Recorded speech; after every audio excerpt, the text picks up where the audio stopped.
Okay, so let's talk about manipulating formulas or isolating variables. To isolate a variable, just get rid of the other variables on that side of the equation by doing the opposite mathematical operation in the opposite order. We'll get to that part later. And always remember to do the same thing to both sides of the equation. That's to keep your equation balanced. So best way is just to jump into an example. Let's take the formula speed, v, equals distance, d, divided by time, t. Now let's say we wanted to isolate for d. We want to have d equals something. What do? We notice that d is being divided by t. Therefore, we do the opposite. The opposite of dividing by t is multiplying by t.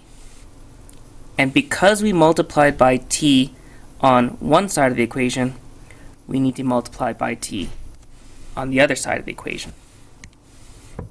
So let's see what we've got. Looking at the left side of the equation, we have a t being multiplied by a v. And on the right side of the equation, notice that the t on top cancels out with a t on the bottom, and all you're left with is d. There you go. d equals t multiplied by v. If you'd like, you can always rewrite this as d equals t multiplied by v. Same thing.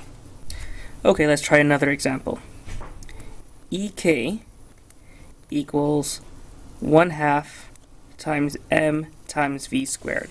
This is kinetic energy equals 1/2 times the mass of an object times its speed squared. Now, note that multiplying by 1/2 is the same thing as dividing by 2. So we can actually look at this equation as Ek equals m times v squared divided by 2. Now, let's say we want to isolate for v. We want to get v by itself. What's happening to v?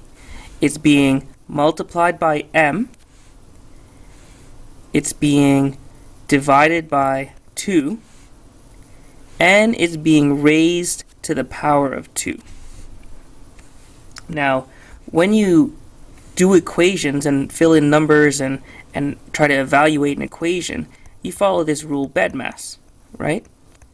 You do brackets first, then exponents, decimal, division and multiplication, addition and subtraction. But when you isolate variables, you need to do those in opposite order. So what that means is we deal with subtraction, addition first, multiplication, division second, then exponents, and then brackets. So in this case, we're going to have to take care of our multiplication and division first, and then secondly, we're going to take care of that squared sign. So let's take a look at how that works.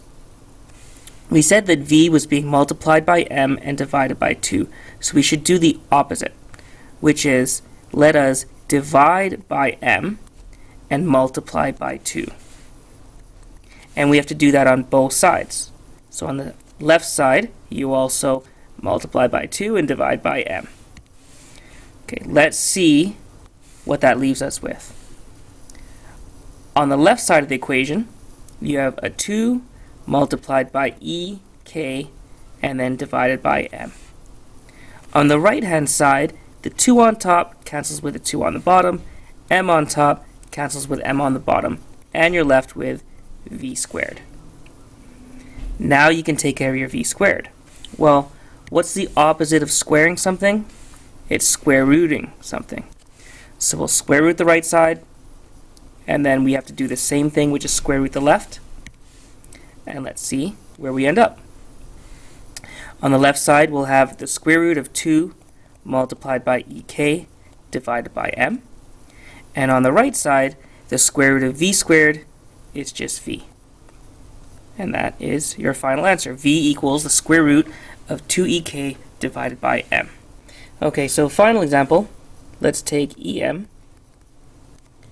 equals 1/2 mv squared. Let's write that as mv squared divided by 2 plus m times g times h. This is an energy formula that says the total mechanical energy equals the object's kinetic energy plus potential energy. But we don't even have to know what the equation is about in order to isolate for it. Let's try isolating for the variable h. Okay, well, what's happening to h? Two things. It's being multiplied by m and g, and it's being added to by this mv squared over 2. So how do I know which one to take care of first? Well, I have that bed mass rule, and I know that I'm supposed to go backwards. So bed mass says, let me deal with the addition subtraction first, let me deal with this piece, and then let me deal with the multiplication division. Let me deal with this piece. So first thing we have to do is take care of that mv squared over 2. It's a plus mv squared over 2, so to get rid of it we do the opposite, which is subtract mv squared divided by 2. And since we did it on the right side, we do it on the left. Subtract by mv squared divided by 2. What do we have as a result? On the left-hand side, you have em minus an mv squared divided by 2.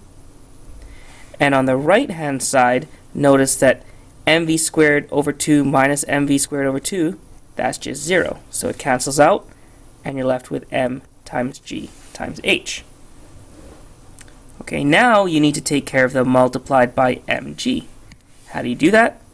Divide by mg on both sides. Divide by mg on both sides. What's your result? Your result is em minus mv squared over 2 divided by mg, and that just equals h.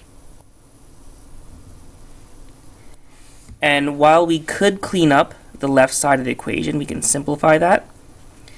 There's also, if we're just putting the numbers in our calculator, we can just leave it as is. So h would equal em minus mv squared over 2 on the top line, and then you divide that by mg, and that could be your final answer.